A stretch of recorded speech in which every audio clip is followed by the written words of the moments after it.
All right. Welcome once again. And we are going to speak about your career as a nurse. Okay. So you've successfully completed your degree and you have successfully written your exam, and now you are a registered nurse. And so, what to do next? Now, hopefully, you've been preparing for this moment by considering where it is you'd like to work, and also the department. Okay, so there are hospitals with different departments, and as a registered nurse, you have the ability to work in multiple areas.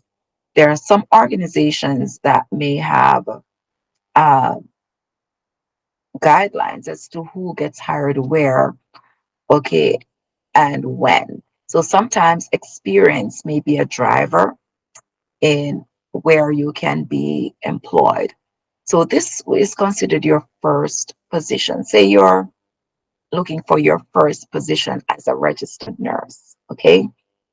You identify the place that you would like to work and you submit your application for the position.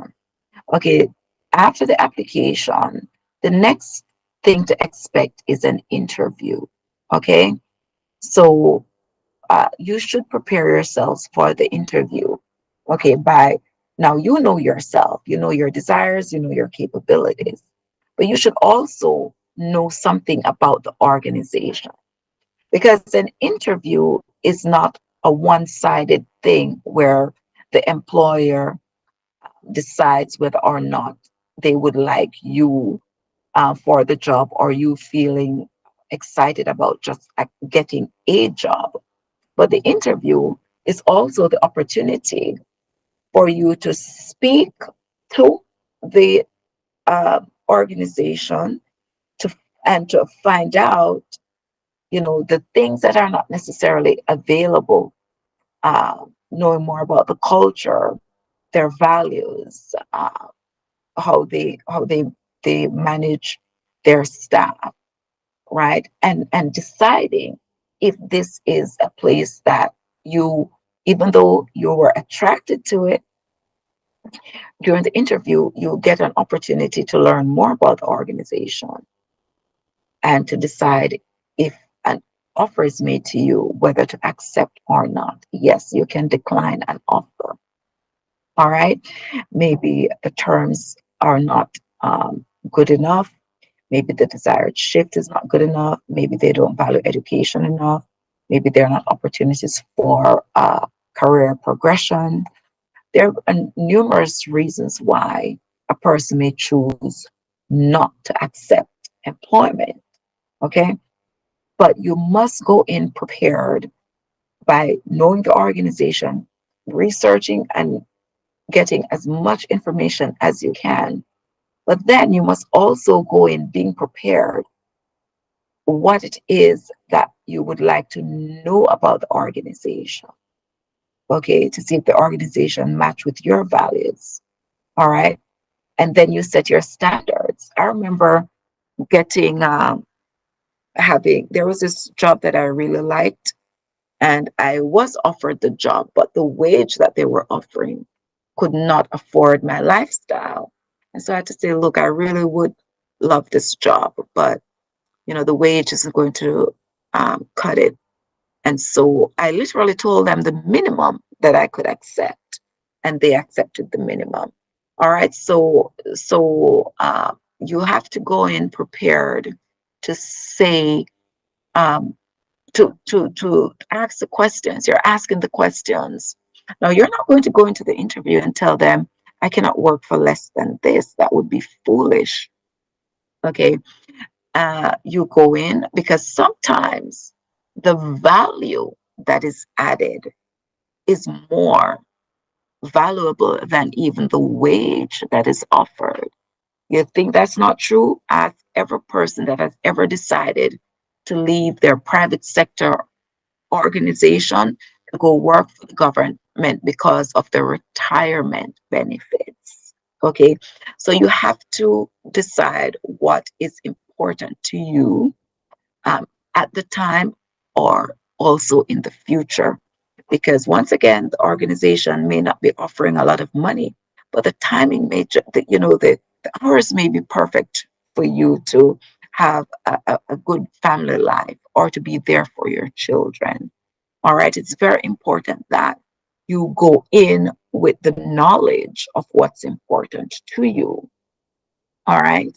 And then you ask the questions that will solicit the responses that will help you if the offer is made for you to make a decision. Okay. All right. Um, now there, when you start your first position, it should never be your last. I know that something is to be said for uh, retention, and there's a lot for commitment to a role. You are a registered nurse, and there are very many opportunities. It is very important that you settle down and you learn your role, because in your first position, you're going to be relying a lot on uh, knowledge that you learned during school, and uh, you're going to learn a lot more.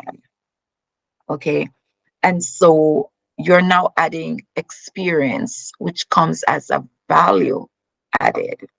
Okay, so even though it may be difficult for the first couple of months, you want to really stick to it and learn how to conquer those challenges. What you will find is that the first time you see something, it looks difficult, it feels difficult, all right, and maybe even impossible. And the first time you get over it is going to be okay. Now the second time this thing comes at you, then you have some experience to fall back on.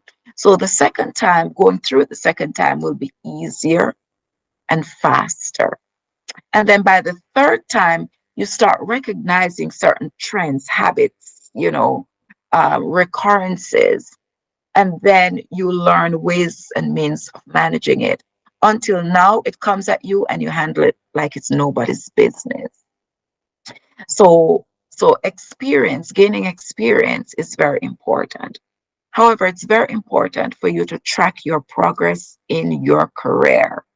You may start out as a nurse working in this department, okay, but how did you progress? Did you progress by going to other departments, learning the nuances of that department? Did you get to learn supervisory skills? Did you get an opportunity, okay, to move up?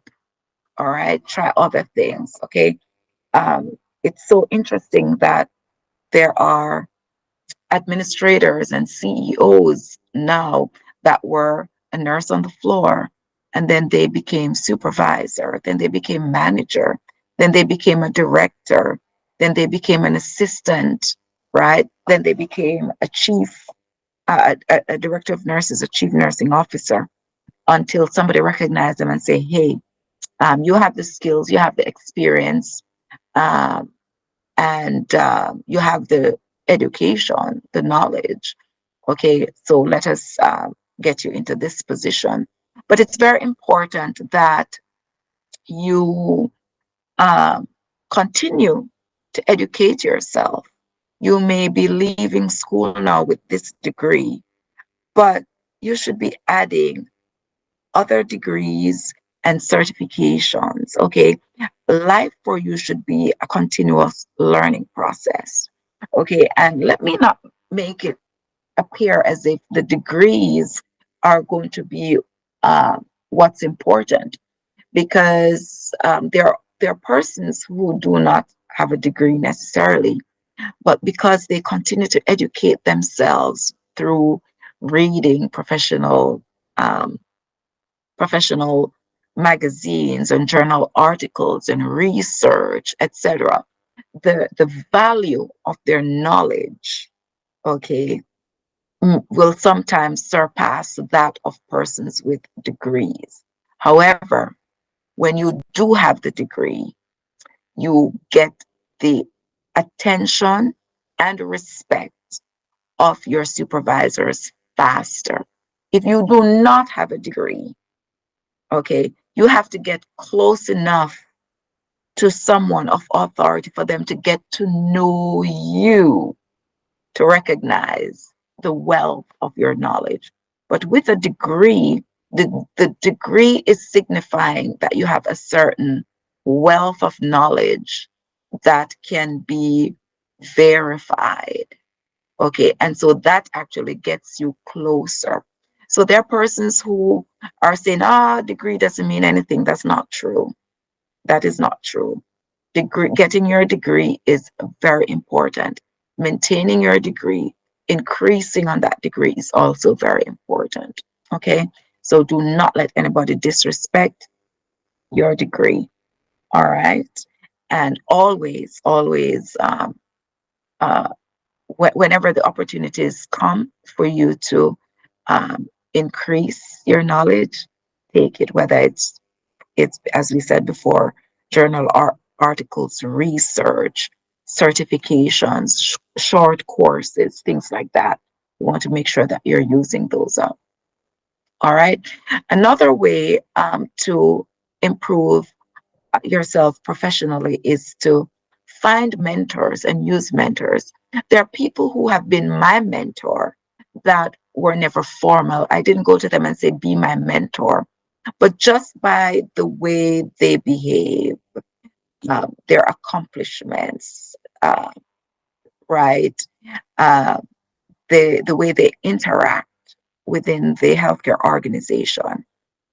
I made them my model, and over time they became my mentor.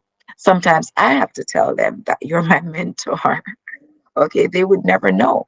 All right, but it's very important that whomever it is that you are going to choose as your mentor, it's important for you to have contact with that person somehow.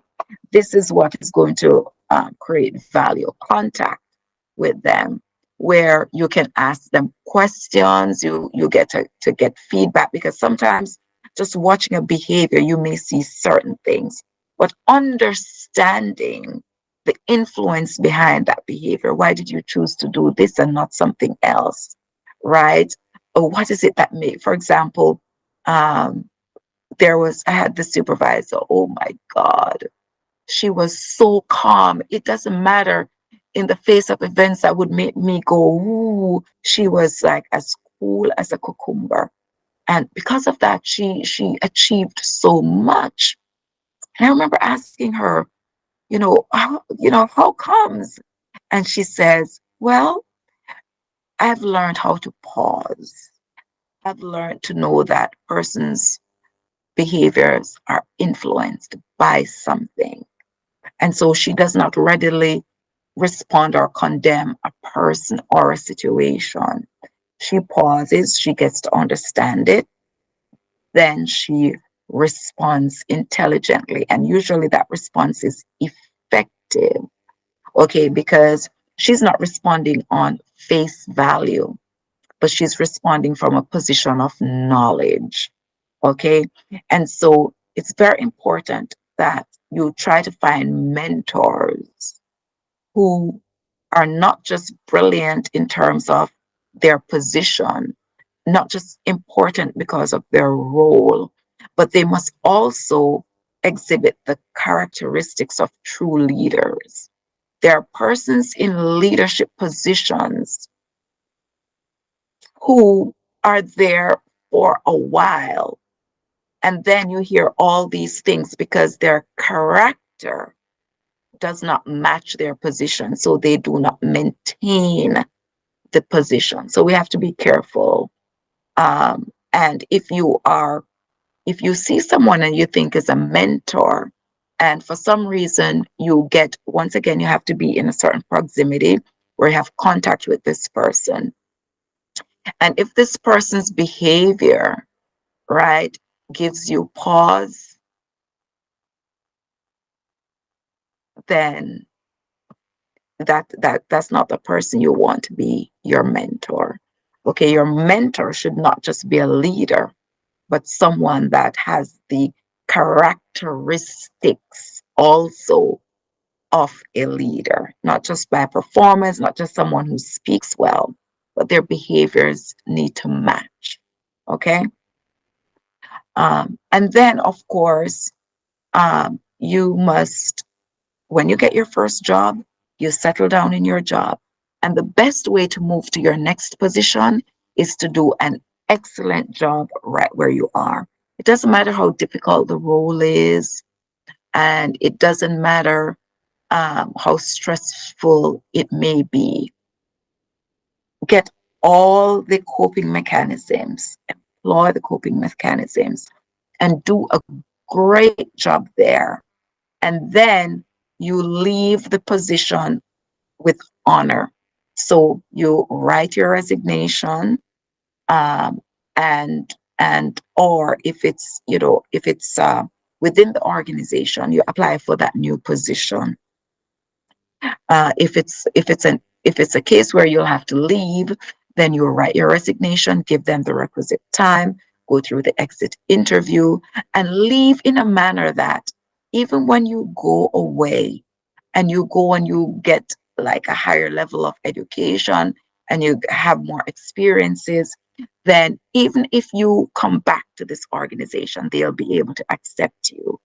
There is something called the do not rehire list, where it doesn't matter how qualified you are. If there's a memory of a behavior or the memory of the way you left, or if when you left, your name went on that list, it doesn't matter if it's a new CEO or a new HR director, there's the responsibility to do a research. Background check is what it's called. And it's not just criminal background check, but professional background check as well. So they will look to see, is this person on the do not rehire list? And it doesn't matter what it is. It's like, oh, we would love to have you. Your skills are great, but something about your past ruined it for you. So we want to make sure that we're performing very, very well in the role that we currently have. Okay. And when we leave in a manner where the organization will always be happy to have you back. All right. And so as you advance your career, you should be looking at personal development, personal character development, person educational development as well. All right. And of course, cannot re-emphasize the importance of experience. Okay. And remember to use all the methods of educational advancement, both by degrees, certificates, and just general professional engagements. All right. Seminars, short courses, conferences, um, research articles, things like that. They all add to the body of knowledge and becomes valuable to what you bring to the organization, not just from a skills perspective, but in terms of intangible values. All right. Any questions so far?